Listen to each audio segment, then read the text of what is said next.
Can you believe it? It's Saturday. It's the War Room again. It's wonderful.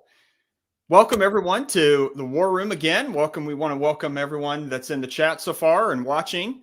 We got what 30 some odd people watching so far. So welcome, and we got a exciting show for you today. But first, I want to welcome the wonderful people that always come to join us on the War Room. That is ID Jester and Rough Swordsman. How are you guys doing today? Well, as they like to say in the U.S., not too bad. Wait, that's ours. That's ours. Get out of it. You nicked our country back from us. Can't have our sayings. Or colonies, I should say.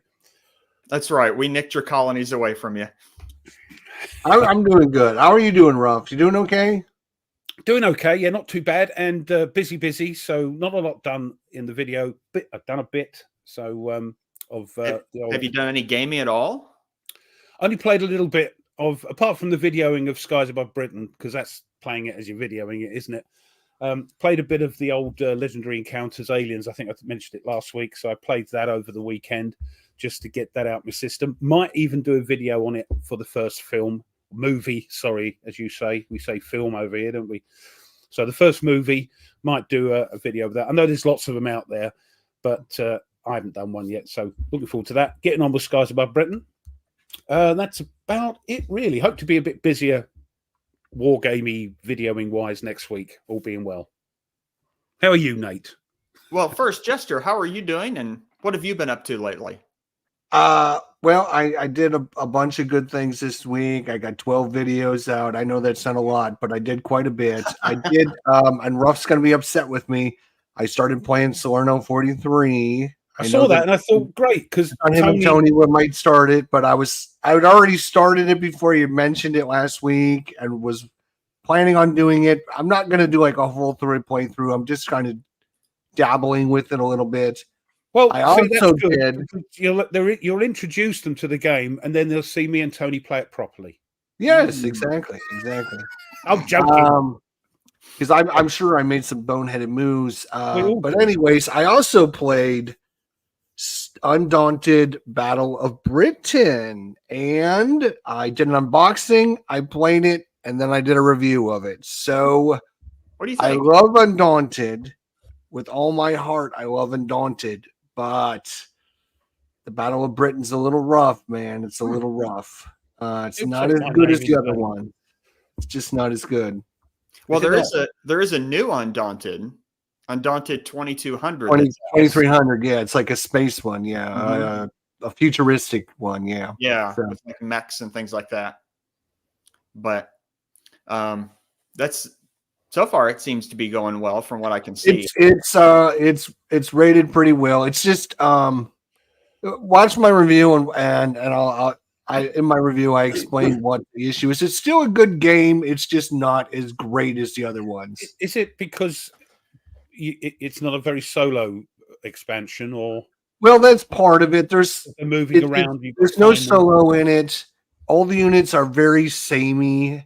And you don't have the tough decisions like you have in the original games because you're kind of limited what you can do because all the units are kind of the same. There are, like the first mission we played with Hurricanes and Dauntlesses and BF-109s, and every one of those planes did exactly the same thing. Oh. It was like, really? Wow. Now, one plane moved farther, one plane moved shorter.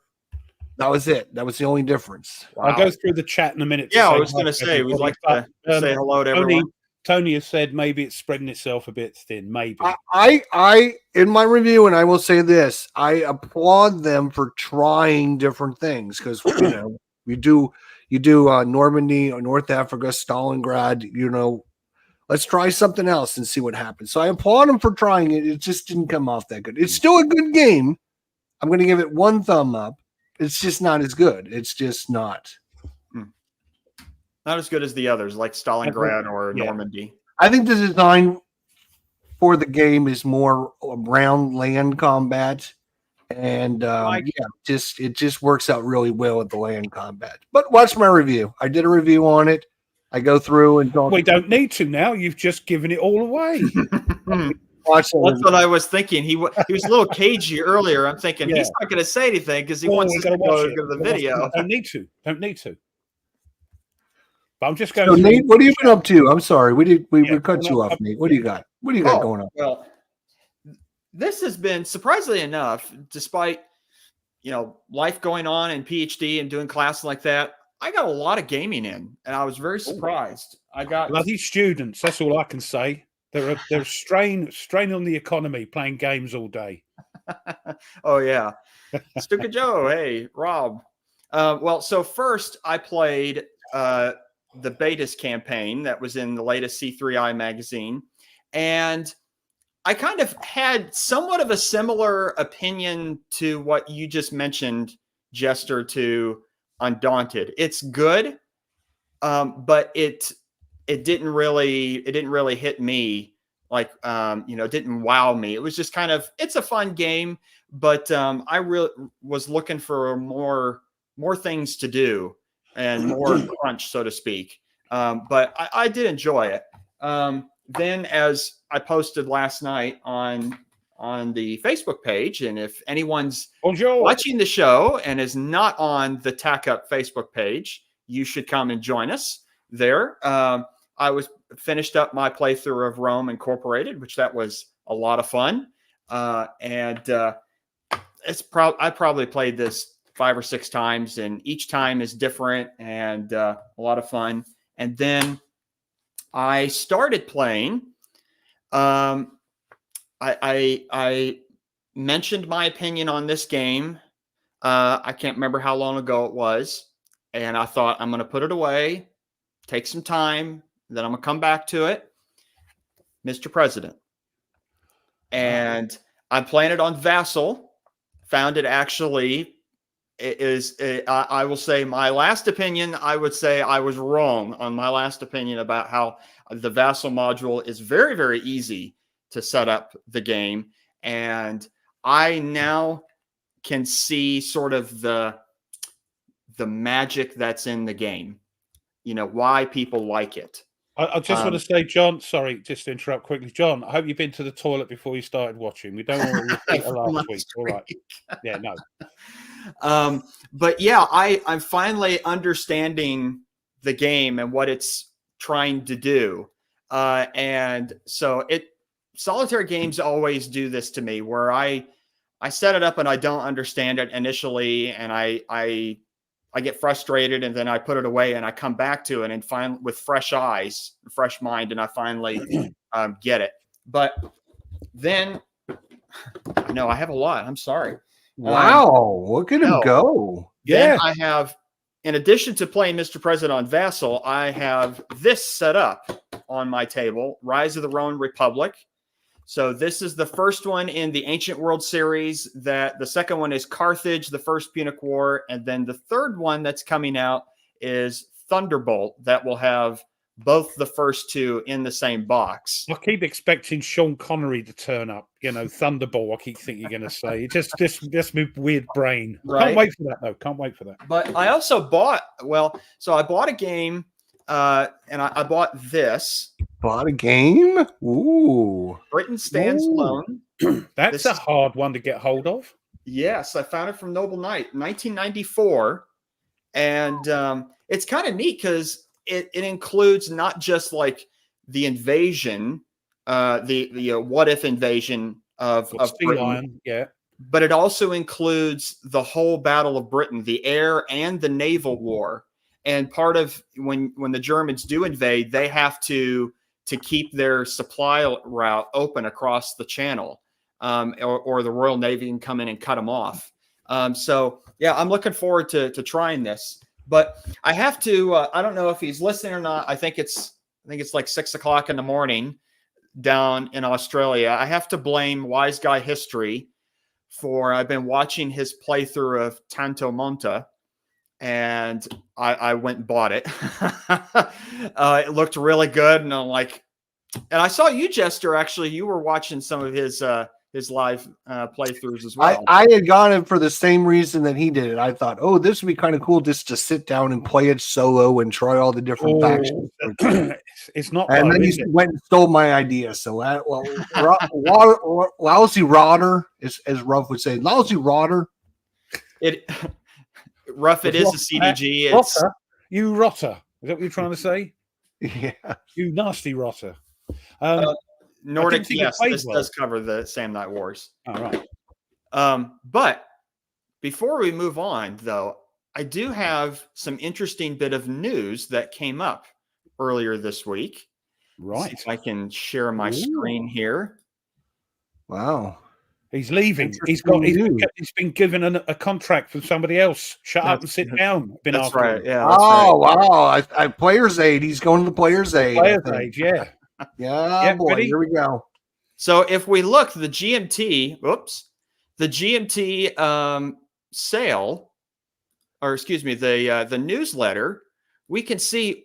Look what's going to be charging in October. Wolfpack. Oh, yeah. It's finally coming out. Yeah. So that's very, very exciting. I mean, very thankful for Mike to let us from the War Room to play that and show it off. I'm looking forward to that. Yeah. Very much looking forward to it. When I saw that, my heart jumped to how excited I am. I'm sorry to disappoint you, but that's just when they're charging you for it. Yeah, you got to wait another 2 months. You won't get it till maybe December if you're lucky. I mean, I'll tell you what, talking about that reminded me. Sorry, Nate. Wolfpack, I had a comment on our live playthrough. Some guy was asking some real good and pertinent questions about this. It include this, that, and the other. And I asked the chap to contact Mike either on here, just say hello, can I ask you some questions, or on his YouTube page. So Mike, they were like, I didn't know what he was talking about. They were very technical questions, and are this sort of thing included in the game? So I didn't want to answer for you. So anyway, see if you get the chap contact you. Cool. Sorry. Well, I mean, I was going to say, it doesn't matter as long as Wolfpack comes this year. I'm excited. As soon as it arrives, I'll set it up and start playing it. Very, very excited for that. I will say that speaking of Wise Guy History, he did an unboxing of his GMT order like 2 weeks ago. Mm-hmm. I am still waiting on my order to show up. Now, mind you, he's in Australia, like on the other side of the world, Australia. So I can completely understand why he got his order way before me. I can completely understand that. Yeah, mine's not coming until next week. I got the shipment order. And I'm just getting Norman Conquest and some counter trays. But yeah. Oh, Tony's here. Hey, Tony. Oh, hold on. I'm trying to write something. Hold on. Hello, Tony. Hey. So the other thing I did this week, and I didn't want to get into it too early, but I did a lot of work for our show and for all of our viewers out there. And what I was doing this week is contacting some game manufacturers to find out if there would be anyone that would be interested in donating some stuff for our 5th anniversary. And lo and behold, we had quite a few companies step up and offer some stuff for us. So we're going to have a huge, huge giveaway on our anniversary. That's exciting. We got GMT. We got Flying Pig. We have Herman Lutman is going to donate a copy of the Plum Island Horror. We have Historic Wings is going to be donating a brand new copy of his upcoming game, world premiere stuff. And then we had VUCA Simulations donating. And Farley Ruff, what was the other company? Princeps. Princeps, yeah, Okay, from Serbia, I think, with From their Serbia. freezing in.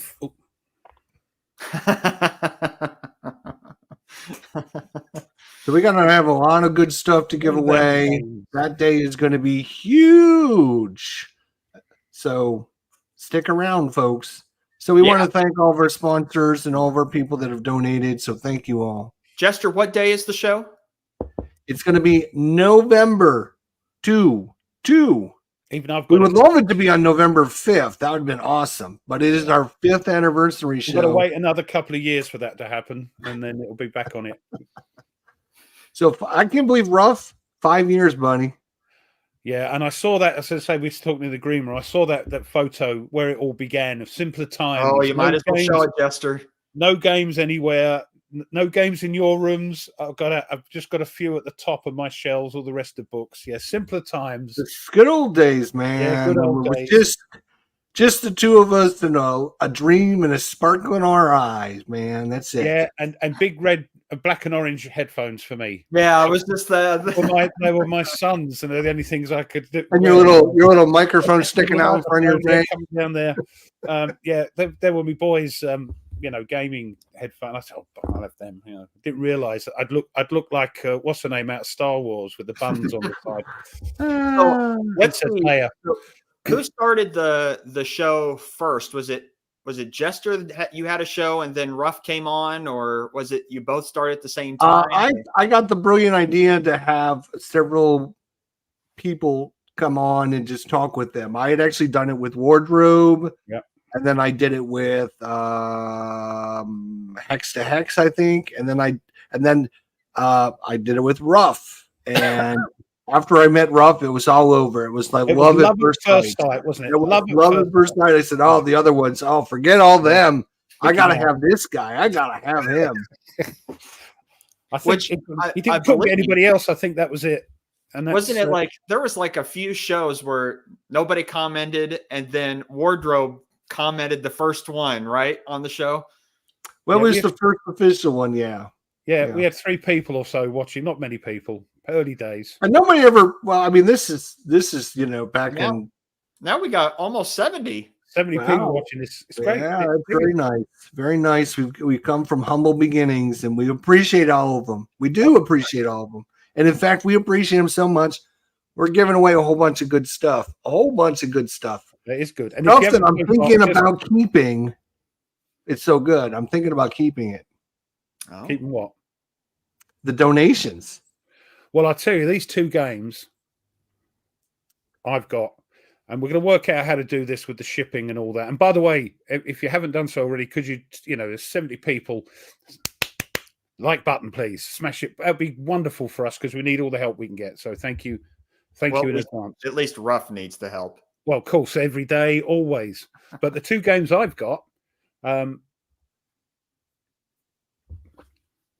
not going to say anything about how we're going to work it out or who's getting what and all that. But yeah, the 2 games I've got, and we appreciate everyone that stepped up. And we had a little bit talked about this, but I thought since we're a news agency, we like to talk about everything, and we like to. I'm going to share something with you guys. He's still after them Stookers. He is. He's still after. He doesn't give up. He's like Nordic. Well, Nordic already has knocked Paris now. Yeah, I suppose he did give up. Yeah, in the end. Let me share my screen with you guys here. I'm going to share my window with you guys. So, we always tell every one of our guests, all the companies that come on, all the owners and everything, we always tell them, let us know if you have something going on that we can share with people. We're a news agency. We have lots of people coming on the show. Let us know so we can share it with you. So Mark Walker actually contacted me and said, hey, don't forget, if you wouldn't mind mentioning this, that would be great. I got a Kickstarter running right now for 65 squad battles in Vietnam. And so I said, yes, I'll be more than happy to share this with everyone and let them know that you have this game going on. So what do you guys know about this one? Have anybody tried it? Has anybody played it? It looks really good. It does. Like, isn't this the one where they've now sorted out the solo bot for it? Because when it first came out, it wasn't quite right and it didn't quite work for people that play solo. I don't know that. I don't know, I think but it looks cool. I think it's basically Mark Walker's recreation of the Lock and Load Tactical. Of course, he created the Lock and Load Tactical, and then he sold Lock and Load the company, and now he's reevaluating, a new tactical system. And this one looks really good. I really like this. Very simple system, very easy to learn. And so I've been debating about whether or not I'm going to jump in on this one or not. Will somebody pick this game for that category if it comes up when we talk about it later? That's the other thing is I was thinking about this after Nate posted that, because I'm like, okay, what game would I call if it was for World War II, or if it was for Vietnam, or if it was for modern day? I don't. If anyone who's watching the show doesn't know necessarily, obviously it's in the thumbnail and in the title of the video, but today's topic is what's the top war game that you would pick for each of different categories of war games. And I'm talking about like historical categories across time. So ancients, medieval, Napoleonics, things like that. So I have a bunch of categories that I have to walk us through, and I'm interested to hear both Jester's and Ruff's pick as well as everyone in the chat. Well, I did tell, as you saw in the thing I posted, that everybody get their thinking caps on. So hopefully we'll get lots of, and I'll be inundated clicking the chat. It's got 11 days to go. It's got 11 days to go. But that looks cool. That looks cool. I think it's. I've always liked Flying Pig stuff. To be honest, I have all their old school tactical games, and I had their platoon level game at one point. Tell me about it, Christoph. Yeah. And they have some of the best counters, which are already pre-rounded. Look at that, pre-rounded counters. You gotta love them. You have, yeah, and they have good artwork on the counters. Yeah. So anyways, guys, if you're interested, check this Kickstarter out. I will put a link in the chat. If you're interested, please check it out. And let Mark Walker, again, we love to support the people that support us. Mark Walker has been very generous through all of the years. He's donated. He's come on. He's been a host, or he's been a guest. We love him because he's bonkers. He is. He's bonkers. He's lovely. He's and you have to approve that, Ruff. It won't let me. What have I done? You have to. You got to approve my comment. I can't see it there. Let me just check. Yeah, I mean, I have my first Flying Pig game was A Most Fearful Sacrifice, and I've been nothing but impressed with that game. I haven't been able to sit down and play a full scenario. I've just fiddled with it and moved things here and there, just trying to figure it out. But just the art, the everything. Just post it, copy it, and post it in the private chat, and then I can put it in the general chat. I don't know how to make you able. I got you. Go ahead and just copy that. There you go, Ruff. Thank you. Appreciate it. Ruff losing his mind. No, I just don't know how to do it. That's all right. We'll figure it out. There's always. I was just going to put it in the YouTube as well. So either way. There we go. Did you guys notice? I finally figured out. Somebody showed it. I was on a live stream the other night. You can get rid of the little heart thing now. You don't need to put up with that nonsense. Well, I can't do it on mine. Don't work. Really? How do you get rid of it? Oh, yeah. If you go, I'll show you. Let me share my screen with you guys here.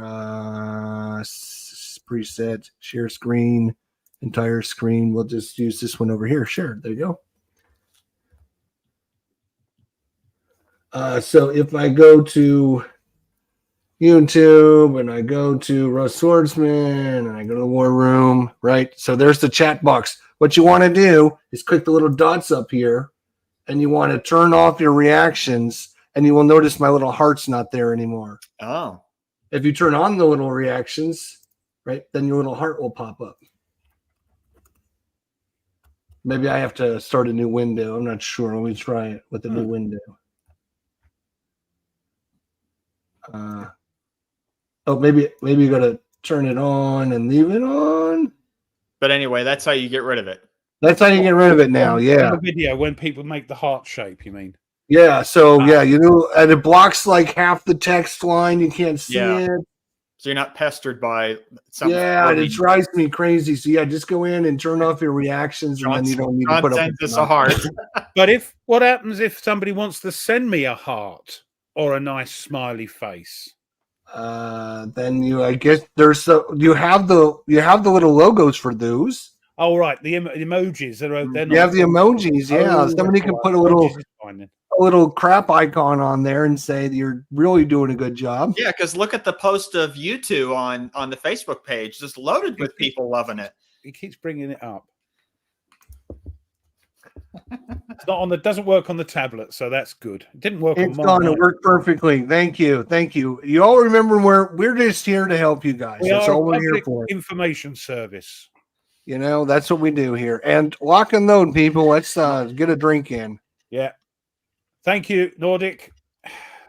Yeah, lock and load. Well, I will say a nice Pinot Noir tonight. I will say I know some people in the chat were commenting about the GMT sale in that they ordered like I Napoleon or For the People or something like that, and then it was out of stock. I feel bad for those people who wanted to order those, particularly I Napoleon. I'm very happy that I grabbed it on the P500 when it first came out, but this one. Yeah, that one. Sorry, I'm not rubbing it in. I'm only mucking about. That game has turned out to be almost like the Atlantic Chase. Like, I'm not sure that they were anticipating that game really to just go bonkers. It appeals to everyone. Hold on a sec. I'll do it in a minute. I'll build up to it. All right. Okay. I think it appeals to everyone. Wargamers, Euro players, and people who play lots of things. I think it appeals to everybody. A bit like Mr. President. And I'm surprised. Well, I'm not surprised. I mean, Prime Minister went okay, but it's not as popular as those other two. Look at that. Simple Days. Look at the good old days from Princess 5 years ago. Princess Leia and Chewbacca. Yeah, Jester, you don't even have your glasses on. Oh my God! Look at that. We're younger. I can see my floor and everything. Oh my God! You could see the bookshelves. Yeah, the chair, the floor. The bookshelves actually had my planes. This box is full of my model planes that used to be on my shelves. Compare now. Look, contrast and compare. Oh my God, that's crazy. Wow. We were so much younger and more beautiful back then, Ruff. Yes, we were younger, virile, and hungry for it, Yes, we were like, it was awkward. Someday we're going to be rich and famous. Oh, look at that. See, John says you look, Jester looks younger God, today. Look, what's John after? What's he after? Oh. So, I'm I'll go back and say, because I was really surprised myself in terms of, I know, Jester, you had mentioned this to me before, so I'm eating a little bit of crow here, and that I was very much enjoying playing Rome Incorporated on Vassal. It gets you, doesn't it? I used to moan about it all the time, and people used to moan at me, "Stop moaning about Vassal, Ruff." I'm getting there. Not quite, but I'm much more in love with it. And you will be too, because after a while you get used to it. Well, that's what I'm already now playing Mr. President on Vassal. And especially for solitary games, when there's a lot of dice roll, it's a lot easier just to click, click, as opposed to just. That's my only bugbear with the Vassal. Is the blooming dice. And Nate, you realize the dice hate you, Russ. Yes, they do. I'm sorry to tell you, but it's true. You don't need your buddy to start a YouTube channel. You can start your own YouTube channel out there. And you can record your own screen for free. You can get OBS, which will record your screen. Yeah. I know these things. And you can play Vassal, and you can play it live, and then you can have people like helping you. And oh, you forgot to do this or whatever. So it's a good way to help you learn the game as well. True. That is true. That is true. It could be completely separate to what you and your friend do, So Yeah. Well, I mean, I'm having too much fun being part of this right here. you need to get out more, mate. Especially since now I'm no longer on probation, according to Jester. Oh, last week he made it, man. That's Well, Rob week told me it was 5. 8 months. I jumped the gun, I think. He told me it was 8 months. Has it been 6 months already? It's just time is whizzing past. I mean, we only got 8 complaints on him too in the 6 months. And only one was criminal. Right, right.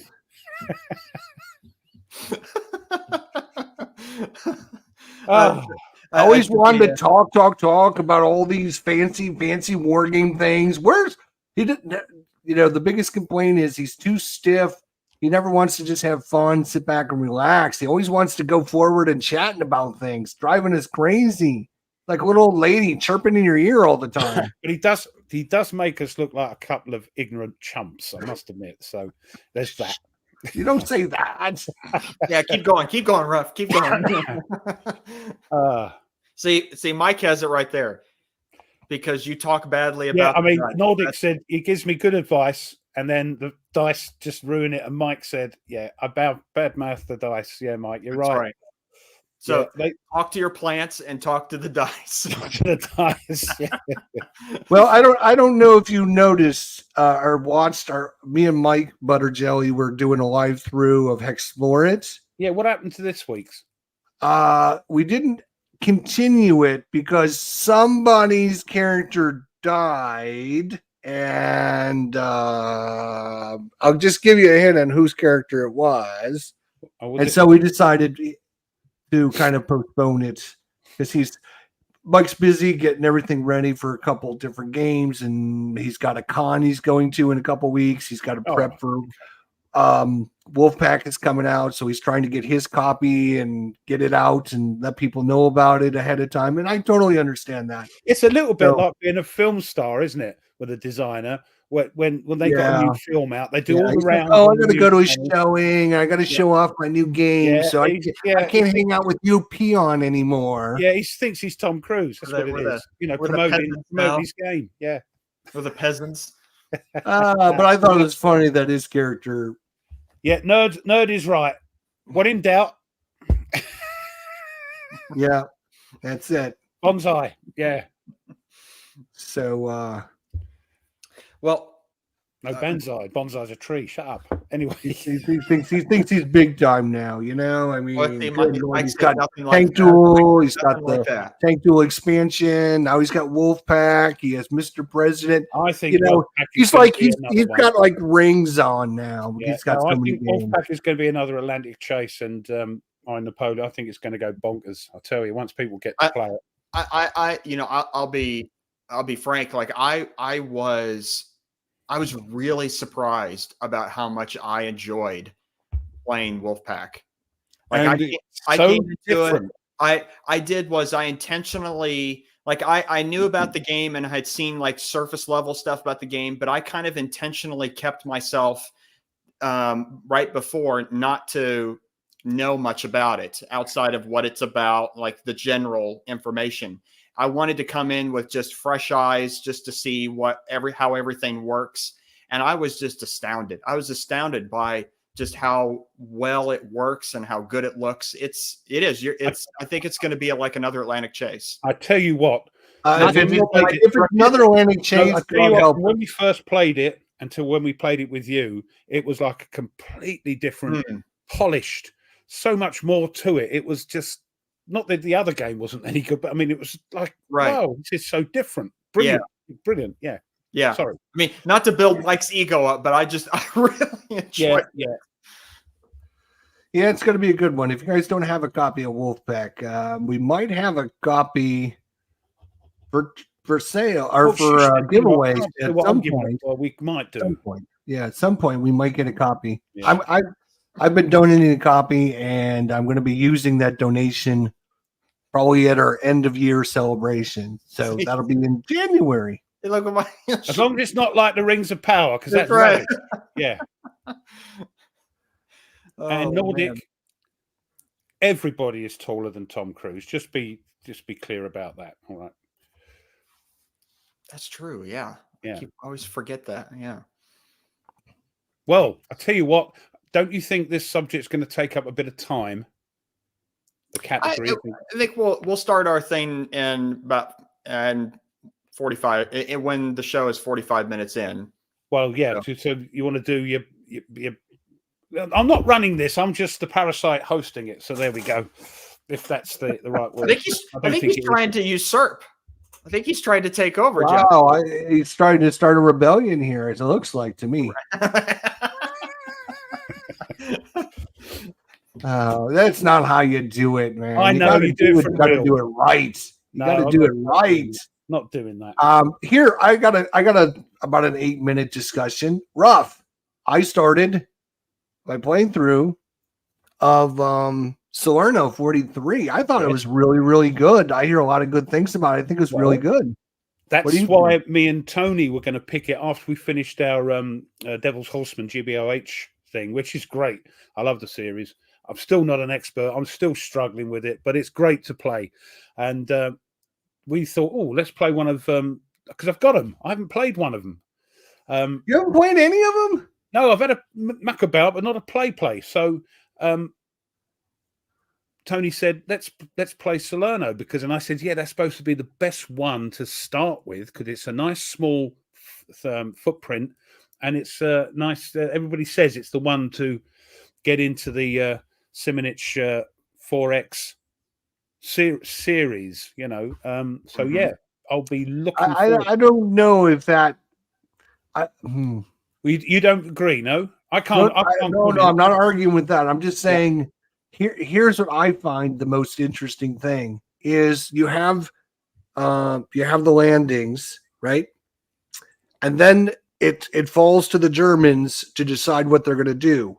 And the Germans can either attack the British or move back, or they can attack the Americans, or they can attack both, or they can fall back on both. And what you decide to do makes it very interesting in how things are going to play out. So I think I think it comes down to it makes it interesting decision and what you're going to do. You can either pull all your units back and hope, because what most people don't realize is the Americans only land so many units and the Germans get a whole bunch of reinforcements. And by the end of the game, the Germans have more reinforcements than the Americans on the map, which is not like Normandy at all. Normandy, the Americans have a lot more units than the Germans. They sort of flood everything there. Yeah, so it makes for an interesting thing because if the Germans, you can just pull back and hope you can hold on until all your reinforcements come. So I mean, historically, using a British phrase, Salerno was a close run thing. Yes, it was a bloody thing as well. People think, but it was, yes, because that was the Allies. I say us because, anyway, but but yeah, close run thing. Yeah, it's interesting. It's called Salerno because there's one little town, obviously named Salerno, but that's like you take that over in the first turn. It's like you just land, and the British commandos take it over. Who land there?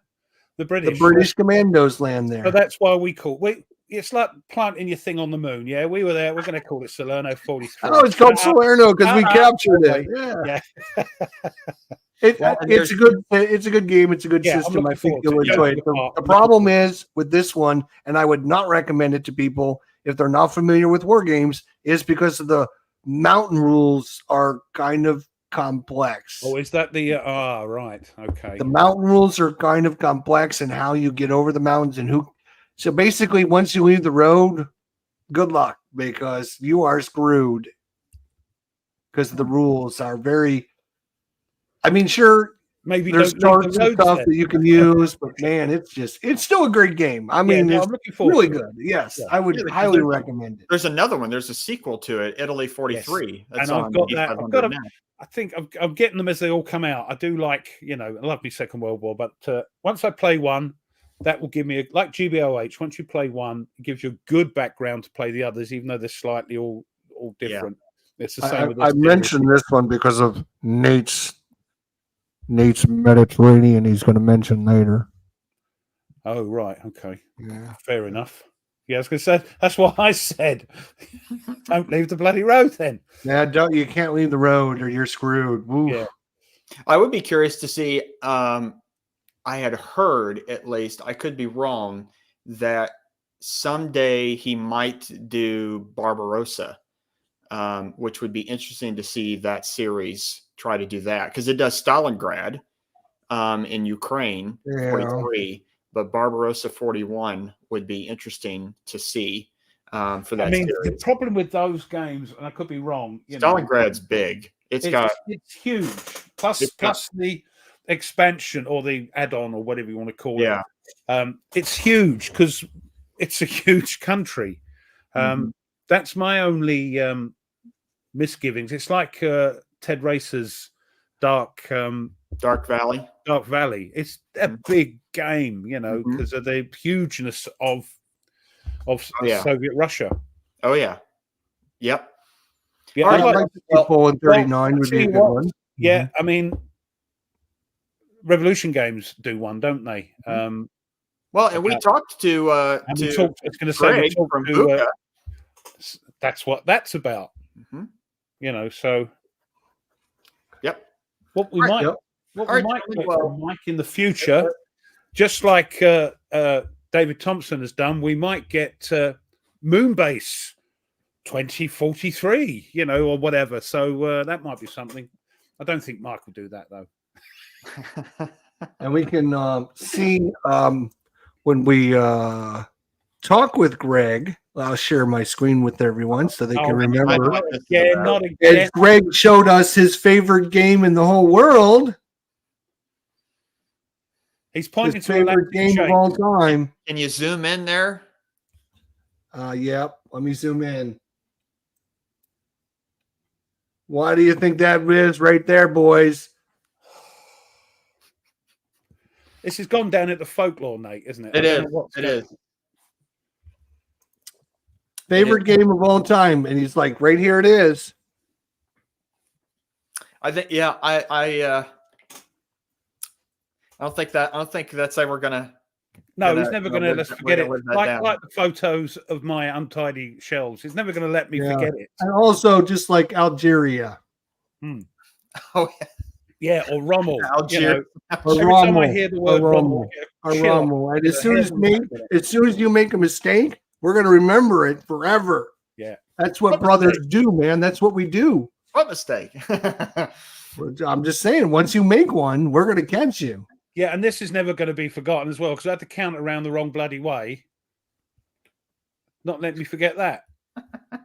That is kind of embarrassing, though. No, not really. All right, gentlemen. Well, let's do our segments, and then let's get to our topic for today. So, Jester, why don't you walk us through the next 10 games? All right, so we're doing 240 down to 3. Oh, before I forget, because you said Jester, I had a comment on my last on the last live stream from last week, saying I want Jester's Jeopardy for the anniversary show, and I said. Anyway, I thought I'd just relay the message. Ooh. They want me back, man. They want it back. They love it. They love it, man. No, I think what he wanted was the ruckus that it bloody causes. I think that's what he wants it. He wants it back. Even Ken agrees. Yes, they want the Jester Jeopardy. All right, here we go. I will mention that in this group of 10, it's got one of my all-time favorite games of all time. It's in my top 10 games of all time. And probably my second or third favorite war game of all time is in this group somewhere. All right, here we go. I got to share my screen, Ruff, or you won't be able to see anything, will you? All right, here we go. Oh, sorry. Number 3, 240 is the Battles of the American Revolution tri-pack.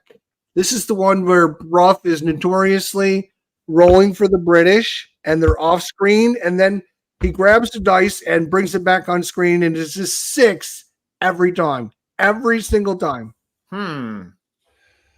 You may think that, Go watch his video. Go watch the it. video. I don't. What's the point anyway? You believe what you believe. We know you were protecting the British. We know you were. But it is, joking apart, it is a great system. It's again another one that would leap you into. I don't know. Would that leap? That probably leap you into Men of Iron and then leap you into GBOH. You know, it's a nice, easy system to get hold of. And there's actually now the small battles. Small ball. What a clever thing. Small ball. With Calvin coming out. But the thing is, those are a different set of rules to this stuff. Correct. And I think it's less solo friendly. I'm not sure. I'm going to look more into it. But I've ordered it because I love this series. And I love the your cheating heart ways of winning a war by inviting other countries to fight against us. But anyway, I do love the Revolutionary Wars. Come on, we got to get to British history. So let me get you. That's right. Yeah, I'm afraid there wasn't much going on in the 13th century over your part of the world. Anyway, all right, number 239, Fire in the Sky. Definitely have heard of this. Pacific War. Look at that cover. That is an awesome cover, my friend. Very good. That is an awesome cover. It's got a nice board, too. I remember this version. Boy, that was back in the day. Yes, that's the one I remember. Yes. That was MMP, wasn't it? Yeah, that's the old board. Yeah, look at that. That's a good-looking game there. All right. Number 238.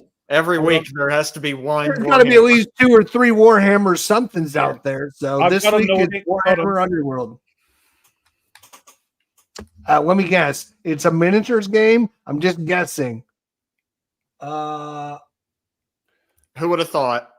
Who would have thunk? Yeah. Oh, look, it's a miniatures game. Oh, wow. Nothing wrong with miniatures. Surprise. People are agreeing. Tim and Ken are agreeing that Fire in the Sky is good. I've got some miniature games turning up in the very near future. Nemesis, also the one set in a sort of alternate Chernobyl thing that was from a video game. That's got things in it as well, and of course, other. What else? Anyway, carry on. Sorry. Oh, thank you. Yes, well, you're welcome. 237. Austerlitz, 1805. Rising Eagles. This is from Hexasim, right? Yeah. Good-looking games. Part of a series. And look at that. Yeah, they're very pretty games. They look pretty, if that's the right word. Good-looking games. Yeah, good-looking. Yeah. All right, here's one of Ruff's favorite games coming up. You ready? Boom.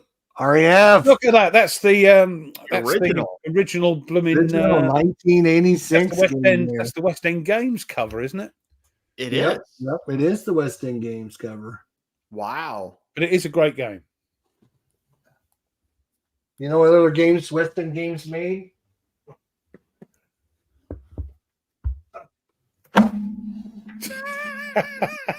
Dig deep. Oh, yes. You still haven't got rid of them. Still for sale, by the way. Yes. Still for sale. Tank Leader. They also made a great Tank Leader series game. Still need to sell these. Yeah, Hexasim, Austerlitz. Yeah, it's a good game. All right, here's another one that's kind of a surprise. I think you guys are going to be a little shocked that this is here. Number 235, The Last 100 Yards. What? How low it is, or how high? That's actually how high it is. I thought it would have been a lot lower. System. It's got 5 expansions already. Holy cow! This game came out in 2019. It's got 5 expansions. And it's got to be popular if it's got 5 expansions. Yeah. Well, unfortunately, I have a copy of it, except I made a mistake. I got the P500 for the second edition or whatever it was, the last one that came out.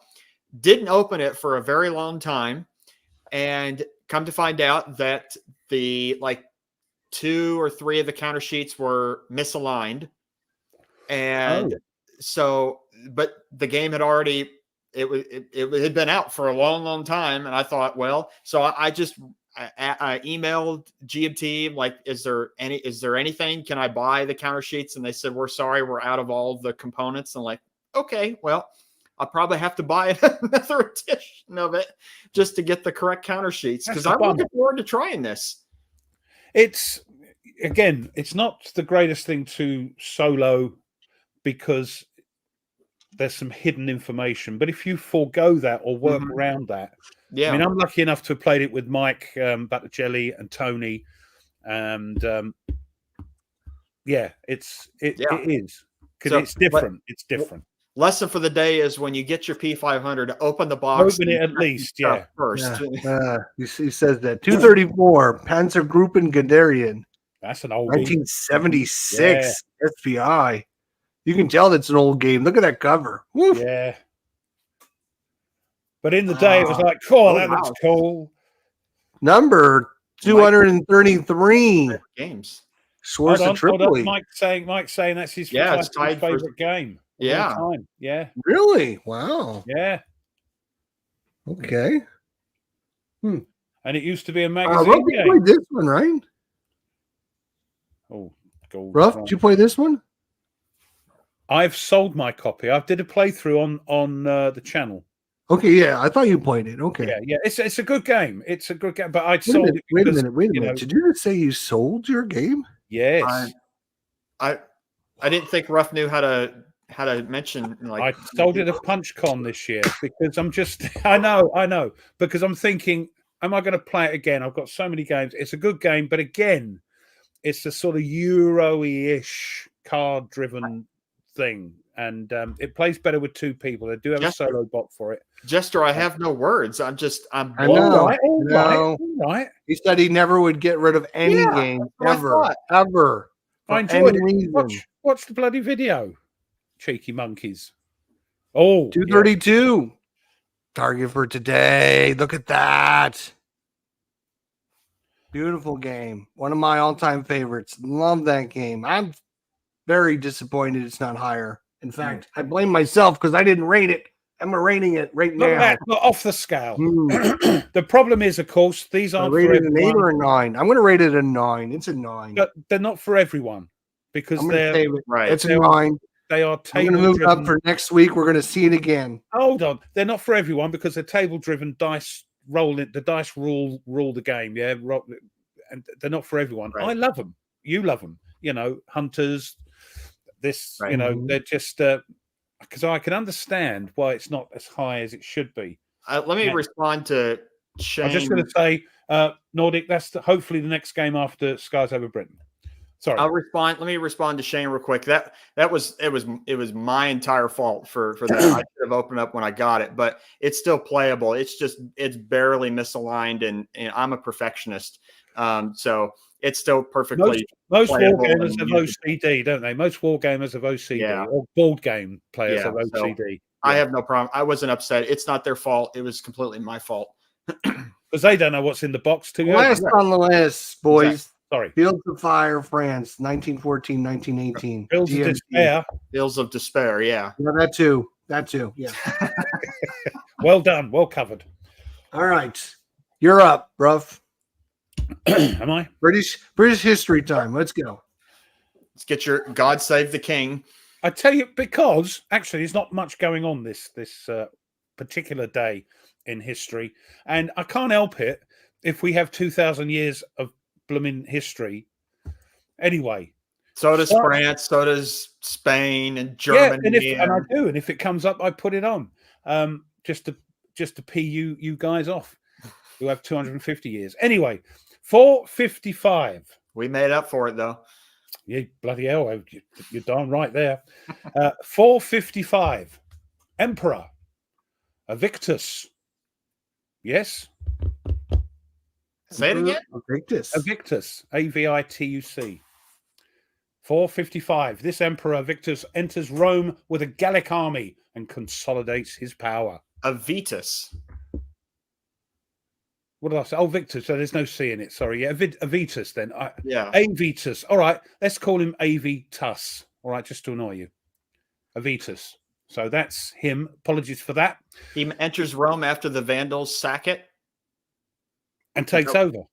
Is that what you said? Well, he enters Rome with a Gallic army because he's Gallic himself, isn't he? Correct. Yeah. And consolidates his power. That's all I've got. I haven't done any extra stuff. I just thought I'd put that in for you. I won't do it anymore if you're going to get like that, all right? If you're going to get lippy. Right. 1170. Man. Yeah, I know. I'm sorry. Larry, you called me Larry last week. We're a bit feisty. So, 1170. What in the world? Well, I got to get your wife to calm you down a little bit. She got to take away the bottle. It's nothing to do with the Jesus, right? It's his wine. Gaina, come here, Gaina, come here. Take his bottle away. She's gone upstairs. The bottle is virtually full, I have you know. Anyway, 1170, the Kingdom of Dublin. I didn't know if you knew there was a Kingdom of Dublin.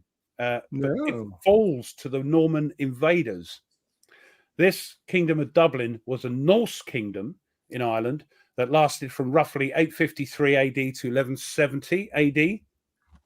It was the first and longest lasting Norse kingdom in Ireland, founded by Vikings who invaded the territory around Dublin in the 9th century. Its territory corresponds to most of present-day County Dublin. To be invaded by ancestors of the people that invaded the place in the first place by the Normans. Anyway, that happened today. Whiz forward a little bit to 1411. They're having a pop, aren't they? Right. 1411, the birth of Richard Plantagenet, 3rd Duke of York and claimant to the English throne. Although he never became king, he ultimately governed the country as Lord Protector during Henry VI's madness. His conflicts with Henry's court were a leading factor in the political upheaval of mid-15th century England and a major cause of the War of the Roses, our first civil war. See, we did it first. 1780, here we go. That patriot, American Revolutionary War, that patriot, Benedict Arnold, gives the British the plans for West Point. I can hear the boos from here. What's going on? Oh my God, he's calling him a patriot. Oh my God. I can hear the boos. Wow. 1809. It's Now, good this thing is I'm not interesting. hosting. I would have to mute him at this point. They're more like ban him. Jeez. I knew that would get under your skin. Again, only joking, but this is quite a funny thing. 1809. This is 1809. British Secretary of War Lord Castlereagh and Foreign Secretary George Canning met in a duel on Putney Heath, with Castlereagh wounding Canning in the thigh. The reason for this pistol duel was the rivalry between the two politicians and numerous disagreements between them over the conduct of the war against Napoleonic France in 1808 and 1809.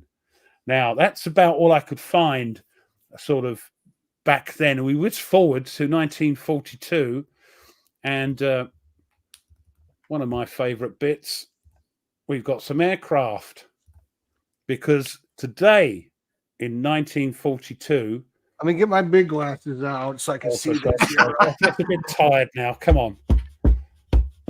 The Boeing B-29 Super Fortress makes its maiden flight.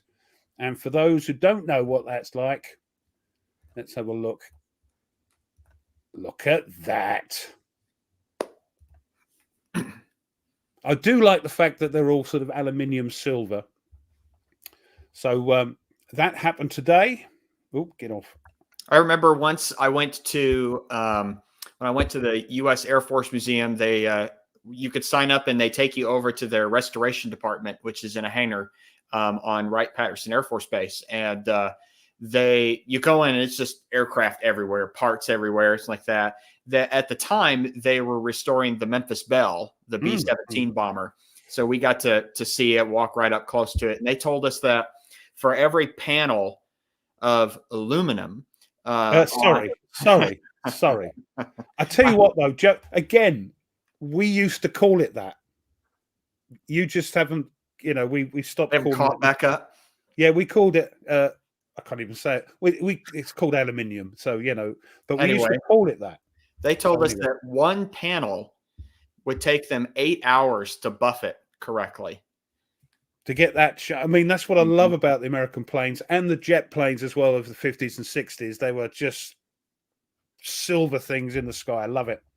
Yep. Getting near the end now, a couple more. The Admiralty in 1955. Now, this is quite weird. I'll show you a picture of it.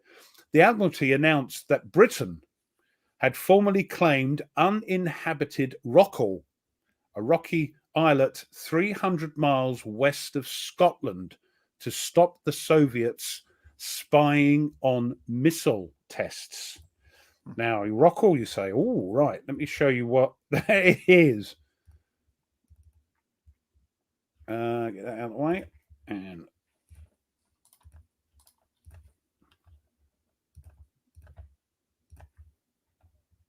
that's it. And these are birds, so you can sort of see the sort of scale of the thing. Wow. I'm not sure if I can. And they claim that because they thought the Soviets might set up a base on it or something. Yeah. I mean, at the moment, it's there. It is. That's where it is. Yeah. Wow. And Ireland and Scotland are in conflabs over who actually owns it. We want it. No, we want it. Why, I don't know. But yes, they took. This is the height of the sort of Cold War, and they thought those dastardly Soviets would be spying on us for.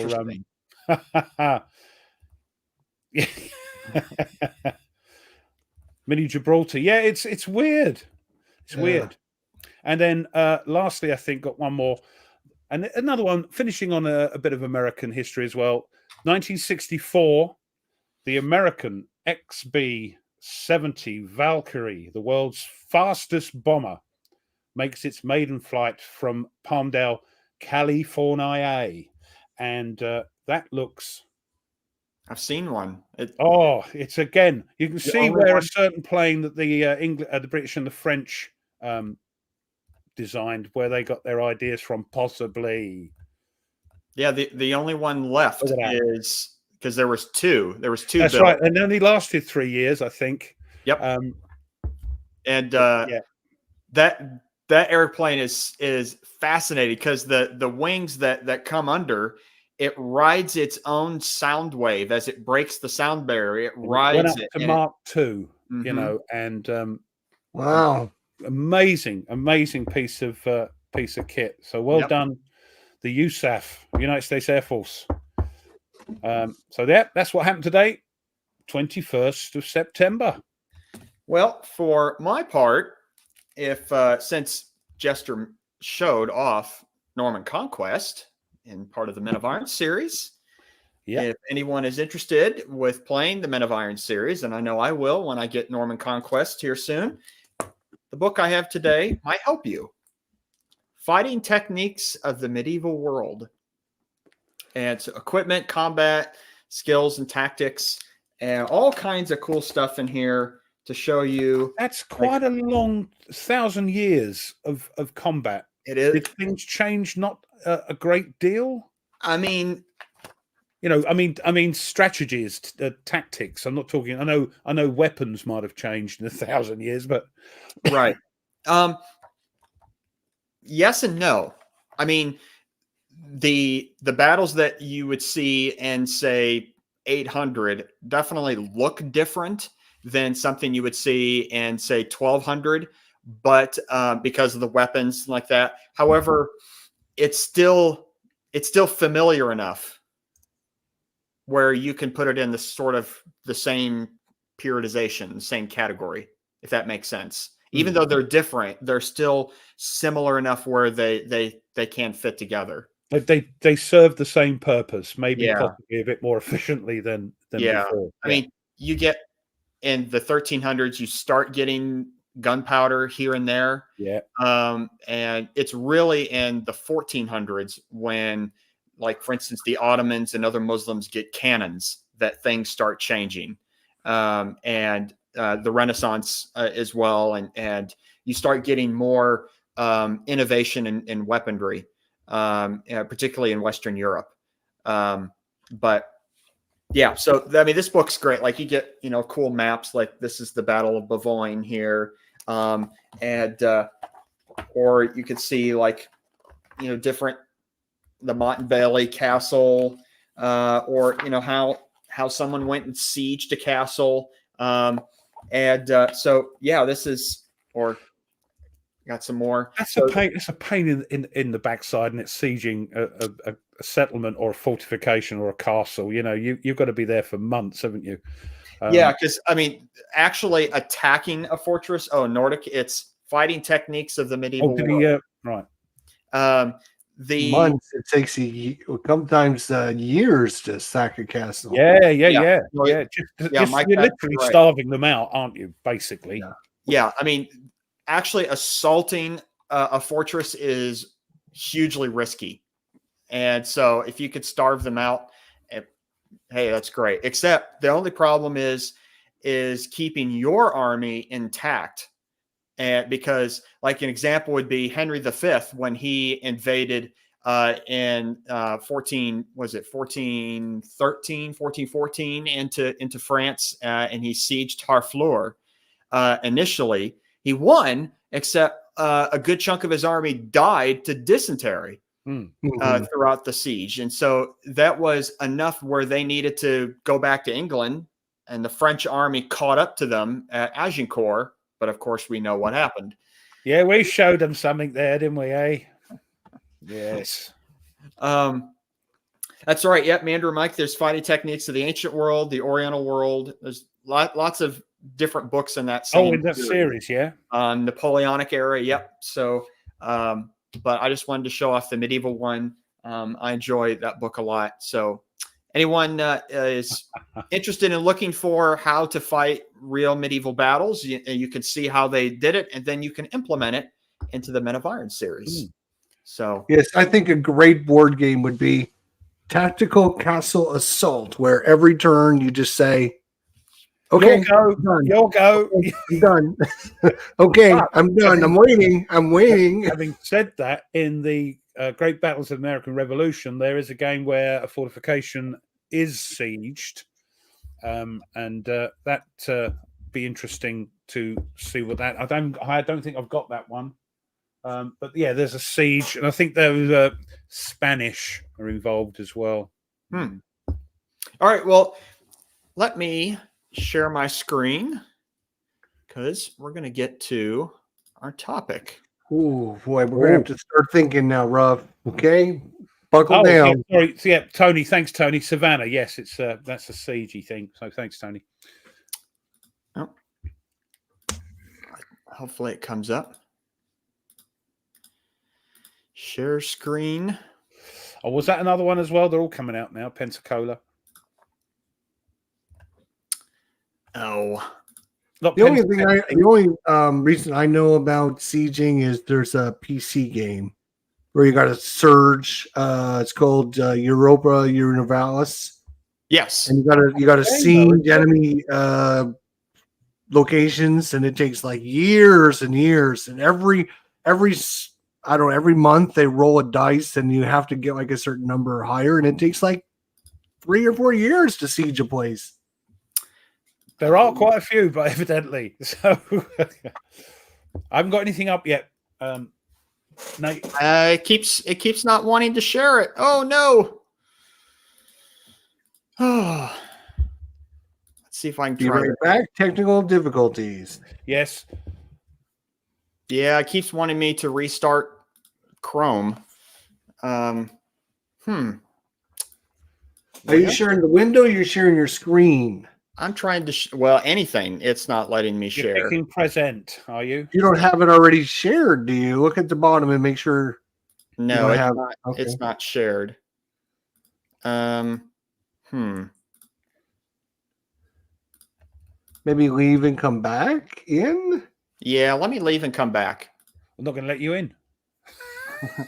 Shh, don't tell him, Ref. I'll be back. Oh, all right, Arnie. So, Well, it's just like the good old days, Rob. Good Just old me days, and right. you. Let me get a screenshot. Smile big. Smile big for the camera. Here we go. no, that's horrible. That's it. Oh, yeah. I'm keeping all these screenshots I know, to haunt me. forever and ever. Yeah, I know. You're a rotter. You rotter. Oh, Well, it's nice of Tony to show up. It's nice of all our wonderful Yeah, I mean- fans to show up. Tim and Coy 70 and Christopher and people. Mike. Yeah, 70 odd people. So we've got some good stuff coming up for our anniversary, and we'll tell you about how that's going to work nearer the time, I think. We got a lot of good stuff for our anniversary coming up. A lot of good Oh, you've stuff. done it, Nate. Right, here we go. Boom. Got it. Oh, look, yes, look at this. This is professional. Wow. Wow, See, yeah. Ruffy's trying to make us look bad again. And he's succeeding. So, yes. Okay. So we have the top games for war game categories. And we're going to go through the each period of history. And I'm curious to hear your guys' opinions on what your game is that would be your top game for the period. And then I'll ask the chat on what theirs Yeah, that's are what I'm looking forward to. as well. So the first one is the ancient world, around 5,000, circa 5,000 BC, really kind of when the first civilization, the Sumerians, to around 500 AD, right after the fall of the Western Roman Empire. So this isn't just Europe. There could be games in, say, ancient India, the Harappans, the Chinese, the Qin dynasty. So I'm curious to hear your thoughts on what your top game would be for the ancient world. I already know what mine is because I already came up with my list. Yeah, but we wanted a surprise, so we go, ooh. Also, Right. they're probably Right. games we've played because I can't. Because a lot of times, if you think about things and you overanalyze, you overthink things. When it's the spur of the moment, you got to think. You get like your first idea is usually your best. So, who do you want to go first, Nate? Jester, go ahead. All right. So when I think ancients, there's only one game that really pops to mind for me, the game that I played the most with ancients. And I like when we think about ancient battles, we're talking about the tactics and the maneuvering and the how different units clash with one another. And the game for me that does that the best is Command and Color Ancients. Mm. So that is when I think of ancients, I think of the tactical battles. I think of the individual units and how you have sword and shield versus pikes. And so, yeah, Command and Colors Ancients is kind of my go-to game for that. Yeah. Michael agrees with you. We got a lot of people saying, Yeah, hold on. Let GBOH. me have a quick look. Yeah, Tony, GBOH, any of them? Yeah. Oh, Advanced Civilization. Oh, that one. Yeah, that one's looked interesting. Hannibal, the Second Punic War. See, I haven't got any of those, you see. This one's coming up a lot. SPQR. Historic Wings. Icarus versus the Sun. Yeah, he didn't come off too good, did he? No. SPQR. A lot for SPQR. A lot of Now, SPQR. I haven't chosen SPQR. Oh. Because I haven't actually had a good play of it. Let me just get the peeps up. Imperial Romanum. Mm-hmm. I've played this and thoroughly enjoyed it. I'm playing a GBOH at the moment, but it's not set in this time period. But it's Cataphract. Interesting. yeah. So It's the one with the ships, right? no, well, there is a ship one in it, and they give you some rules. But I've actually got what it's based on, which is based on this War Galley. Yeah. So you can see I'm a big fan of the series. It's just getting around to playing the stuff. But I played this with Tweez, and I trounced him, basically. So that's why I enjoyed that. You were blued then. You were yeah.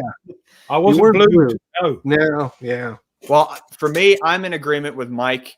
My favorite is Imperium Romanum. Let's see if I could share it real quick here. I'll just get. Oh, hold on. Not that. Ian. There we are. Storm over Jerusalem. Oh, interesting. Yeah. Mm-hmm. And Lucius War Galley. Yeah. But Imperium Romanum is my favorite one. Love that game. Really, really good game. Okay, let me share again, and I'm gonna go to if it works.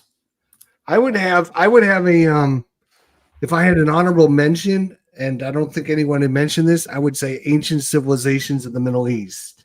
Oh, yeah. That one looked interesting. And my one would Rough, be I'm sharing it so you can. my one would be Command and Colors Ancients as well as a sort of second thing. Honorable mention, yeah. Honorable Okay, mention. next category is we could stay on one category for the entire show. But I know. I know. Medieval, people's favorite medieval game. Medieval, yes. Around medieval. 500 AD to around 1500. Oh, crikey, yeah. So we got the early medieval period, the high medieval period, the late medieval period. This includes kind of the Renaissance, Reformation kind of era a little bit there as well. These are kind of broad periods that historians usually put things in. Oh, I know what it is. Because I played a bit of this. Go ahead, Ruff. It's got to be. Men of Iron. Yeah. The tri-pack. Great system. Nice, easy system to learn. Tony, I've played it with Tony. I've played it with Tweez. Yeah. Lots of... And as a game, there's lots of stuff in there. As an honourable mention, I did enjoy this. Oh, yes. BJ Anagara. Yeah, did enjoy that. We have to get back to that maybe one day. My favorite is from Levian Campaign series, Plantagenet. I really, really like Plantagenet. It's a great, great game. And I think it's also a good game to get into the Levian Campaign series as well. Because there's it's a lot more politics and influence as opposed to besieging everything on the board. There's a lot of battles, but yeah, a lot of people like Men of Iron. Everybody, sorry, I'm blocking you out, Jester. It's okay, my friend. No problem. I mean, I could do that, couldn't I? There we go. No, don't worry about that. It's no big deal. So I have my recommendation, and I'm trying to think of this time period. If this is Concordia. Do you know of Concordia? Concordia is a Roman game. It's an Ancients game. Yeah, but is it Ancients or is it? No, it's Ancients. Is it Ancients? Mm-hmm. Okay, then I'm going to say probably. I'm going to say Tide of Iron then, because I can't think of any other game besides Tide of Iron. Okay. I think I'm going to have to ban Christoph. He's not taking this seriously. Yeah, the Plantagenet, I mean, yes, I know you go Plantagenet, but what it is, it's about English kings and queens, and it's an anglicized version of the name, and we call it Plantagenet. Speaking of England, Ruff, do you recognize the castle that's in the picture?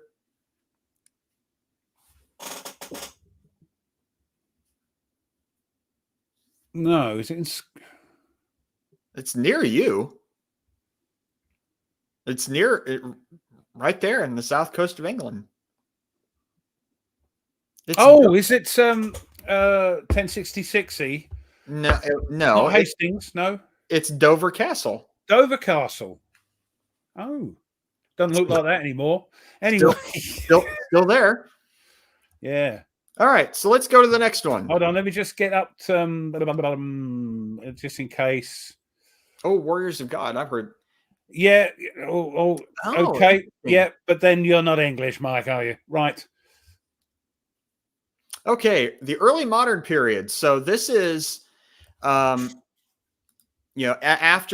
the medieval period. So we got the Age of Exploration, Renaissance, Reformation, gunpowder, Age of Absolutism. All of these are sort of shoved into this broad called early modern period, 1500 to 1789. We've got one already. Look, there we go. Oh yes, yep. I haven't played that yet, so I can't comment. Okay. Yeah, I'm thinking. Yeah, the one that comes to mind first is going to be Musket and Pike. It's another tactical level game that I've played that a few times. It's probably this and the one before this is not my wheelhouse, to be honest. Well, I don't have very many games in this system, or in this era. Yeah, my top game for this era right now is because this also includes like the American Revolutionary period as well, because it's all shoved in. Is War for America, Gilbert Collins. Yes, yeah. Really, really like that game. I have a feeling though, after watching Wise Guy's playthrough of Tanto Monta, and I'm excited to get that next week. That might be my favorite one of this period. Afterwards, I don't know, but I really like War for America though. Great game. It looks good. I'll just got to find somewhere to put it. Right. Musket and Pike, but Liberty. I know Tony likes Liberty or Death. Wilderness War. Oh, Liberty or Death. Yeah. Oh, End of Empire. Them quick peeps. That's a good one. Wilderness War. Yeah. But yes, for me, even though I've played a little bit of Musket and Pike again with Tony, it's got to be. We were just talking about that. Yeah. Great. As a game, lots in it. Weighs a ton because they're all mounted boards as well. I like that. Very pleased. Very pleased with that. Looking forward to the new stuff coming out. But Musket and Pike, of course, as an honourable mention. But Cool. Well, what was your game, Ruff? I missed it. Sorry. Okay. The Boar Tri-Pack. One that was on our list today. That's the one you keep accusing me of cheating on, all right? The British ruled to 6 again. Look at that. All right, well, next I know you guys couldn't see it. It was over here on the side, but let me see if I can adjust my camera.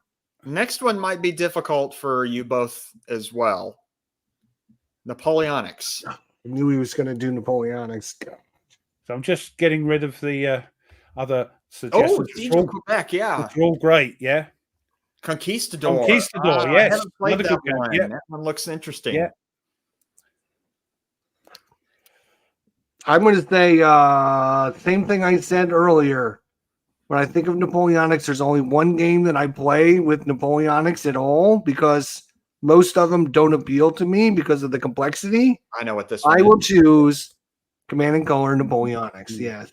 It does look like it's fun. I think nothing wrong with that. So much better and so much quicker and so much faster than the other games. Like the La Bataille series. Yeah. Michael, I have one of those. I haven't played it yet, but I'm looking forward to it. I have the Napoleon overruns Piedmont. Soldiers. Oh, interesting. Okay. Does that sound like a miniatures game? It is. Black Powder is a miniature. Yeah, Black Powder is it? Yes. Flying Colors. A lot of Flying Colors. Holy cow. Well, you can sort of guess what I'm going to pick as well then. Rising Eagles. Okay. Very cool. That's Hexasim, isn't it? Yeah. Oh, yes. Mander Mike, SPI's Napoleon's Last Battle quad, which I think, don't you have that, Ruff? He turns around in anticipation and I can't find it. Where's it gone? Didn't Hex to Hex send that to you? Hexy sent it to me, yeah. I've played it and it's fun, but where's it gone? Excuse my back of the head. Yes, I have got it. That's okay. We can barely see it. But anyway, shut up. So, Mike has Flying Colors. Played it with Mike. Yeah. I couldn't resist. It was right there. Where? Making the joke. All right. Must have missed that one. Oh, that's a good one, Edward. Nice. Mover. Yeah, that's a good one. Okay. Yeah. Yeah. Napoleon's Last Battles. A lot of OSG people in here. Yeah. Well, I think, OSG, I've not played, me, I'm still trying to get into Napoleonic games, and I'm getting into them through the back door with a lot of people.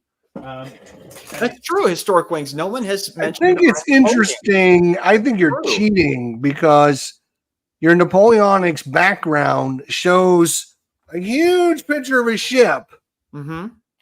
That's cheating. You're subliminal messaging everyone and saying, don't forget the sea combat. That's right. It's very important. That's how I've got into it, of course, with Flying Colors. Flying Colors. That's your top game. Yeah, Mine for the Napoleonics, yeah. So a lot of people in chat have posted tactical Napoleonics. You guys have mentioned tactical Napoleonics. However, I really like War and Peace. Yes, I know you do. Mark McLaughlin, 1980, the new One Small Step version. There's also a 7th edition coming out. And I very much like that game because you can play the campaigns themselves and all the different scenarios, or you can play the entire 1805 to 1815 campaign. Plus, I think in the new edition, in the 7th edition, here we go. The French Revolution is going to be in there as well. And so that's going to be really fun to play. So that one's my top one, War and Peace. Okay.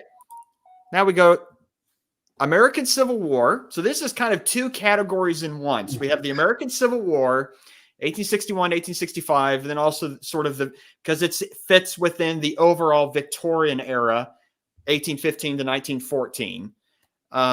So what kind of, I include, if you want to put either both American Civil War games and Victorian era games in this category, feel free. But what would be your top game in this period? Mine, I'll just go first so you can think a little bit more. My favorite one, my top one is U.S. Civil War from Mark Simonich and GMT. Yeah, I know you like that. Yeah. Amazing game. Really fun. I played it. I keep losing, but yet I still think it's fascinating and think it's an amazing game because it really does force you to think like the commanders back then, which I think is a really good thing for a game to get you in, to immerse you in. So yeah. I've got one that was just reprinted after 25 years for the people. Oh, okay. Interesting. I was not expecting you to say that. I don't have that many Civil War games, to be honest, and the few that I do are usually I don't like the tactical combat for Civil War for some reason. I think it's too stale. There's not enough movement, so I tend to play more of the strategic level games for this era and World War One. Interesting. So a lot of people are mentioning let's get some of them up. Blind Sword series, which that's a great series. Civil War Brigade series, yep. GB ACW, 3 Days of Gettysburg. That new version should be coming out at some point. I'm surprised nobody's mentioned GC ACW, any of the great campaigns in the American Civil War. That's fair enough, John. Okay, that is fair. Oh, interesting. Yeah, ooh. That is in this period, Maori War. Yeah. Something like Prime Minister that Ruff mentioned a little bit ago is also in this period. That would have been a good one. Yeah, forgot about that. Or I Napoleon. Damn, no one mentioned I Napoleon.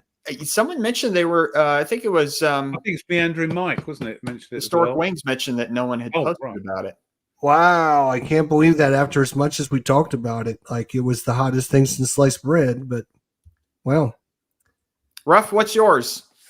Well, I haven't got there. I can't find it. I can't see you, Ruff. I can't see you. Hold on. I was disappointed. I was going to pick, a Boer War game, but the only one I've got is I was very disappointed with the Hill of Doves is the game I'm talking about. Maybe it's me. Maybe I'm not reading the rules properly. I just don't get it, which is a shame. It's a solitaire game about the Boer War. But apart from that, and I've played a little bit of it, and it is crunchy. And this is the one I'm investing in for the American Civil War, is the Great Battles of the American Civil War. So GBACW. GBACW, yes. That's that. I'm not going to go GC, the Great Campaigns. This is my rabbit hole for American Civil War. Have you tried one? They're monster games, Rob. They're crunchy. They're crunchy. Yeah, But they're crunchy. All right. Yeah, I noticed like Groucho mentioned Europe in Turmoil 1, which is a CDG from Compass. That one's it's like the lead up to World War I and what kind of world is set up for the Great War, excuse me. Jeff Davis, yeah, States of Siege, solitaire game. Lots of really, really cool choices. And I'd like to get Zulu on the Ramparts. I think that's what it's called, isn't it? The States of Siege game.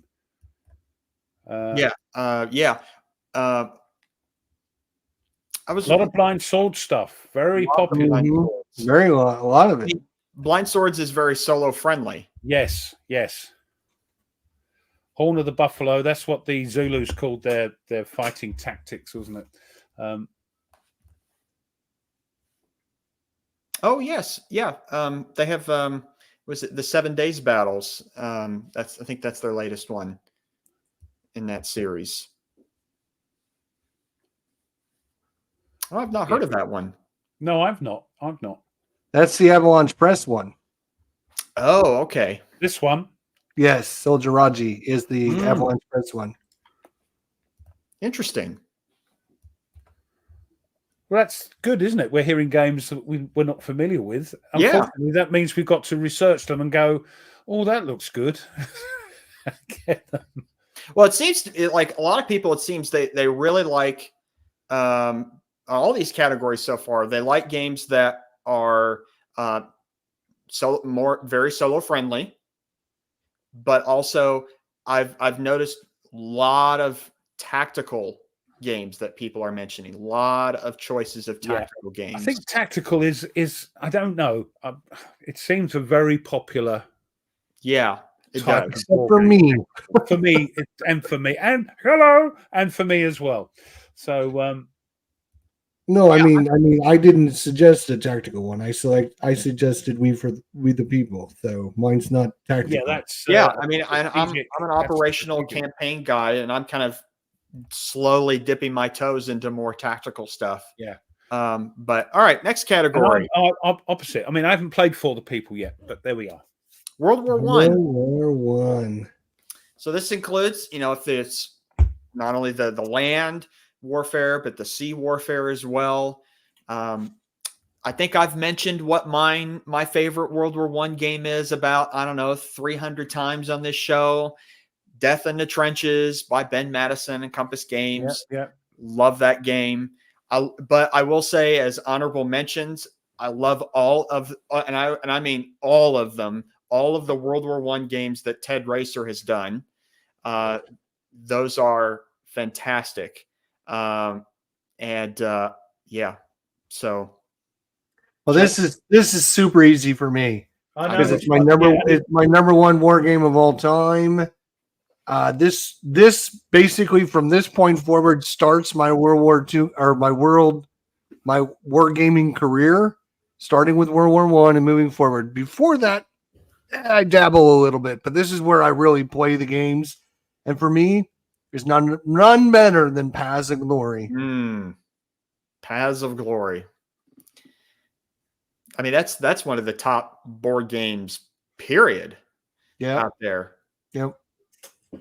And for me, and again, I haven't played it properly. That's the only one I've got. That's the only World War I game you have? Apart from that. Oh, wow. Yeah. Ruff, you got to get some more games on this show. I know. You don't have Knock Paris? Huh? I thought you had Knock Paris. Oh, Knock Paris, yes. I completely. It's way over there. But yes. And I've actually played that, so I can bring that down as a game I've played. Not Paris. Yes, thank you. Thank you. Game. Yeah, I've actually played it. Yes, we played the main campaign, the big mapper. Yeah. At PunchCon last year. Yeah. So thanks for that. Yeah, completely forgot about that. And I'm looking. Right. Well, we got a lot of really cool choices that people have for their top game. Let's have a look. S&T's World War One. That one. Hold on. Yep. Western Front Ace. I have not played. I don't have it. I didn't pick it because I haven't played it yet. I have got it. Oh, got to get some. Go. Yeah, mine are a bit scarce on the ground. How do you not have Paths of Glory? Like, wow, that's weird. I like this one. Yeah, you do like that. I do like that. I've been this close to buying that, Nate, several times. It's on my Noble Knight. It's on my buy list. So it's like Paths of Glory, but it's not a right. It's right here. I hear it's going to be good, just as good, but easier and more condensed. Mm-hmm. That's the one thing I don't like about Paths of Glory. It's a 30-hour game. Yeah. Have you heard of this one? Yes, I have. Yeah, that one, Schutztruppe, that's in Africa. Yes, that's the far. Yeah. The Compass came out with that not too long ago. Now that would appeal to me more because I do like me desert warfare for some reason. Well, this is in East Africa. Yeah. All right. Okay. Yeah. So that would be. Where would that be? That's totally understandable.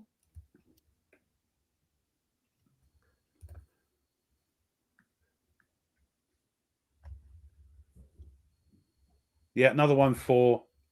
Yep. Yeah. Yep. Breakthrough Cambrai. Oh. Yeah, that's an MMP game, I think, isn't it? To the Green Fields Beyond. Interesting. Is that when they first used the tanks at Cambrai? The Somme is the first use of tanks, and then Cambrai is, go 10 miles in one day, and then they all broke down. Yes, they were rubbish, weren't they? But anyway. I have an honorable mention for this category that no one else I've seen is mentioned. Mine would be the Great World War at Sea from Avalanche. Oh, Press, yes. Which covers World War One, and it's really good. That's why I included a picture of a ship. I was wondering if you were going to mention that. That's why. I looked at your ship. I saw your ship, buddy. Looks like it's but you notice your ship isn't in the center this time. Oh, yes. Yeah. That's like the sort of souped up Guns of August. Ah. Oh, Der Weltkrieg. Yeah. It's a big game.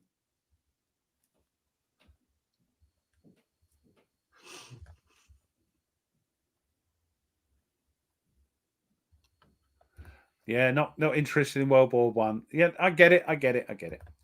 Understandable. You can't be interested in everything. All right, so now we have World War II, except I'm going to divide this up a little bit because there's a lot. So this is World War II, the Western Front. Right. Apologies for me going through these fast, but there's a lot of them. Yep, and we only got about 20 minutes left. Yeah, so two more categories left. Right. World War II, the Western Front. The Western Front of World War II. So my favorite for this, my top game, if I want a game that covers the Western Front well, this can include like the 1940 campaign as well as the 44-45 campaign. And mine is France 1944. Mark Herman, Compass Games. Really like that game. Great game. Great game. Okay, yeah, some people, Skies Above Britain, that fits. Would you call that Western Front? Yeah, I mean, that's part of the early Western Front, you know. I'm kind of throwing different campaigns together just to make it work, so to speak. But yes. Just what's yours? So my honorable mention for this would be Normandy 44. Okay. My game of choice for this would be Combat Commander. Okay. That would be my, and it does cover a bunch of the West Front. There is some East Front as well, but there's a variety of scenarios in the core box. So. Cheers. Right. Oh, I ran out. Drinks, everyone. Yeah, lock and load. So lots of oh yeah, I'd like to try that game. ASL, okay. Yeah. Well, that's got to be mentioned. I think I know what your core ASL doesn't have anything to do with the Western Front. What's that? The core ASL does not have anything to do with the Western Eastern Front, is it mainly, or it's all Eastern Front? So, all right, Ruff, what's yours? I think I know what it is. Yeah. Well, such a choice. We've got, of course. Oh, let me just get a D out on Omaha Beach for Koyi. Sorry, it is, of course, that. That's oh man, that's a good one. There is, of course, I'm thoroughly enjoying this. And this. Oh, interesting. Enjoyed this, yeah. Late War 44, breaking into Aachen. You and Blue Tweezers, right? Huh? You and Blue Tweezers, right? No, I played it. This was the first Hex and Counter game proper I played on my channel a few years ago. Oh, I thought you and Blue Tweezers played that. No, okay. No, he played. I played Boog River as well, and he played Boog River. Waldyrobe has played Aachen and is enjoying it. I thought you were going to mention combat. Well, I could mention combat. I could mention, some people have mentioned it in the chat. Yeah, but why? Where do I stop? I could mention, Heroes of Normandy. Yeah, we got a lot of good choices. People, but Aracourt, the MMP. Could mention that, That's why I was trying to divide this up, because there's so many World War II games out there. Yeah. So okay, let's go now. Because that's a memory that I've got from my channel playing my first sort of hexy counter game, real proper one, and I'm playing Skies Over Britain, thoroughly enjoying that, and of course my ongoing love with Atlantic Chase. I could have mentioned, of course, as well, Panzer 1940 into France. So yes, it goes on and on. Well, now we have the Eastern Front. Right. So my favorite, it was mentioned earlier in the show, the Dark Valley. That's my favorite. Sorry, I've got to carry on with these. You carry on talking, because I'll get told off otherwise. Yeah, go on. Yeah, Dark Valley. I love that game. Great game. Covers the entirety of the Eastern Front, 41 to 45. So yeah, Jester, what's your Eastern Front game? My Eastern Front game would be ASL, Advanced Squad Leader, I think. Okay. Yes, it does technically cover many different parts, but when I think ASL, I think it's Germans and Soviets clashing. And for me, yeah, it's going to be ASL. Just the history I have with it, the amount of times I've played it, probably going to be ASL. Okay. Yeah, we got a lot of people mention fighting formations, Russia besieged, the Russian campaign. That's a classic game. Von Manstein's Backhand Blow. Interesting game. And you know what? I am looking forward to. I'm sorry. Go ahead. You may see that. You may see that in a minute. But look, yes. They're picking. Yeah. What? Somebody's favorite is Panzer Grenadier. I know they need. Yeah. Who would on earth pick that game? Oh, the Mighty Endeavor. Yeah, that one's an interesting game. Yeah, I don't have it. That's the one where you change sides, isn't it? Well, you play both. You play the Eastern. It's kind of like a Downfall-ish, but it's right. But you don't play. Yeah. Rostov 40. Okay. Traces of Hubris. Yeah, I've not played them yet, so I can't because they're too bloody mappers. That's why. A Victory Awaits. Victory Awaits. Yeah. Yep. Ruff, what's yours? Well.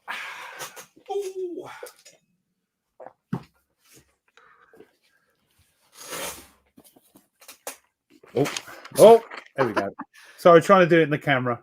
Really? Wow. Yeah. I've played more of this than like that. I love it. We love our Panzer Grenadier. I've also played another one I love. Another VUCA game. Boog River. Yeah. So lots of stuff going on. All right. Well, the next one is the Pacific Theater.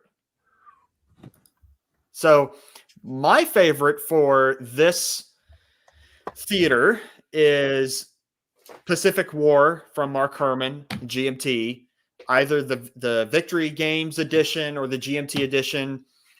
I really like that game because it covers the whole thing. I haven't played Empire of the Sun. I know that game is exceedingly popular. CDG don't have it. So for now, Pacific War holds my top spot for the top game for this category.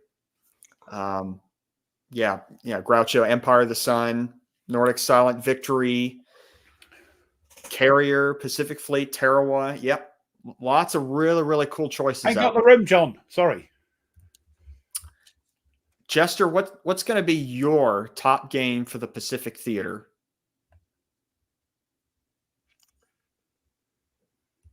Oh, this is the hard one for me. There's so many that I like, but there's nothing that like stands out to me.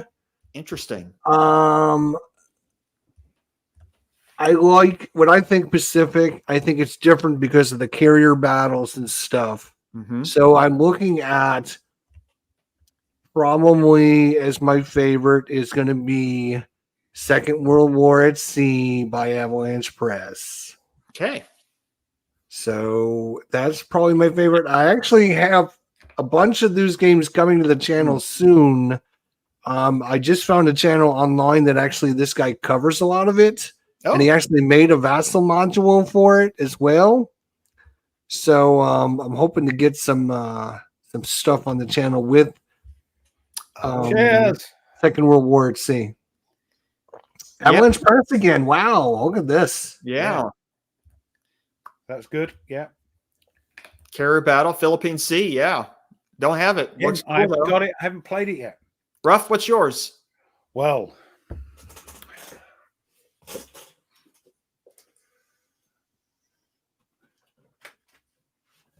my favorite. Oh, that's the wrong one. Get out of here. Come on. Going to be Tokyo. It's going to be Tokyo. Yes. Fantastic game. I've yet to play Carrier Philippine Sea. I've got the original Carrier, which I've made up myself. I've not played Empire of the Sun. I've not played Pacific War, so I can't comment on that. The other one, of course, is Corsair Leader. Yeah. And Zero Leader as well, if you want to play the baddies, so to speak. All right. Well, I got 3 categories left, so let me get through these real quick. Next is North Africa or Mediterranean Theater. My favorite right now, I haven't played North Africa 41, the Mark Simonich one. I've looked at it. I dabbled with it. I like it, but I haven't played enough yet to really put that on my list. But for now, the top spot is the Dark Sands. Love the Dark Sands. Ted Racer, part of the Dark series. So, yeah. Jester, North Africa. This is another tough one for me because of the space requirement in these games. But there's one game that I really liked, and unfortunately, I don't own this game anymore. And I've been trying to repurchase it.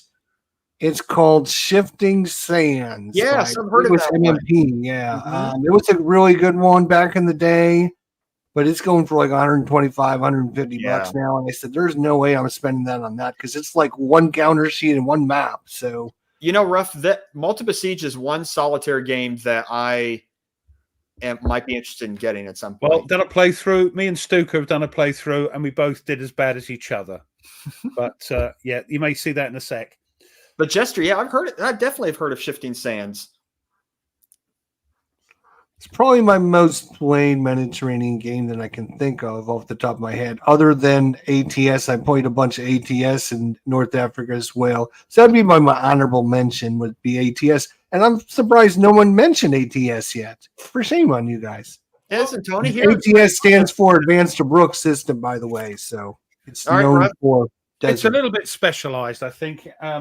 And it's overshadowed, I think, by ASL a bit, maybe, possibly. I don't know. Okay. Mine, well, you've mentioned it already. Great fun to be had with Stuka says it's the best of the States of Siege games. It's a good, fun game. I mean, I've got to try Cruel Necessity yet, which is another. I love States of Siege. That's a great cover there. You to me to go buy it right now. It's posh because this comes off, and then you got the Oh wow! Look at that. It is posh. It's posh. Yeah. Also, though, of course, I've had a little fiddle around with this humongous thing called Panzer North Africa, and also somebody mentioned it in the chat. If I can find it, Africa Standard Combat Series from the Gamers. This I got is the 1993 one. Huh?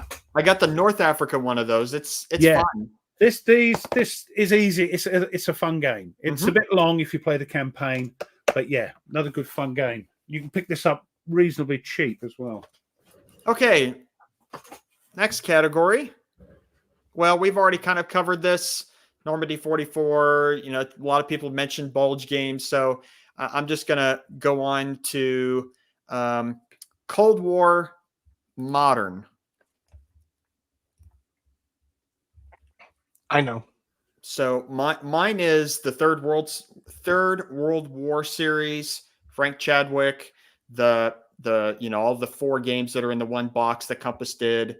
I know they announced the East Asia Front that's going to be coming out. Really like the Third World War series. So Jester. My honorable mention would be Labyrinth, but my game that I would think I would choose is going to be Twilight Struggle.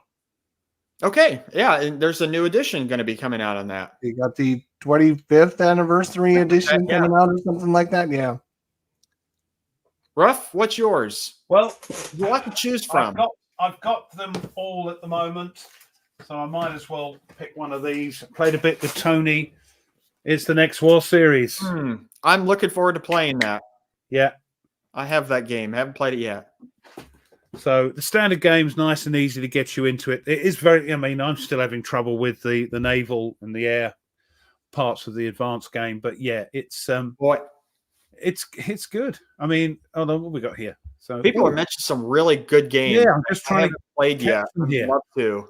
So we've got Aegean Abyss, we got MBT. Not played it enough to get it on there. NATO. I don't have it. White Tribe, the African Uprising. Hornet Leader. Barlev, sorry. Warfighter. Well, they got Vietnam out now. So I'm surprised nobody's mentioned Vietnam 1965 to 1975. Bro, look at the link. Or look at my... Oh, sorry. Hold on. All right, here we go. Real quick. Hey, look at that. Good lead in there, Nate. You're getting good at this. We mentioned this How much earlier, does he but we get? want to mention it again. They I have hope he shares that money around. a Kickstarter right now for 65 Jungles of Vietnam. Link is in the chat. Please check it out if you're interested. It looks like a really cool one. This is by, of course, Flying Pig Games. All right. I just wanted to cover that one more time. Thank you for your attention. Go ahead. All right, that's all right. Falklands. All right. Oh, the other one I forgot to mention, which is fantastic. Of course, thank you for that reminder. Tony sent me this, did a playthrough. Mrs. Oh, Thatcher's yes. War. Yes. Brilliant game. That's another our Ben Madison game. That is good fun. All right. Well, share, approve my share screen again, because I got one last category that I think that Jester will really like this category. Ooh. Where there is Discord. Can you get that still? Blimey. Right, sorry. Do my share screen. I'm sharing the. Oh, sorry. There we go. Okay. The last category, and this is for Jester. What's Jester's favorite block game? Jester's favorite block game. You had to do it, didn't you? You had to do it. I couldn't. Oh, What a way to end. let's find out if they've even heard of any of these block games, because Lord knows Nate and Ruff had never heard of a block game before. My favorite one is East Front. East Front? Yes, by Columbia Games. Interesting. Yes. That's a big game. No, it's not. No. What am I thinking of then? I don't know what you're thinking of.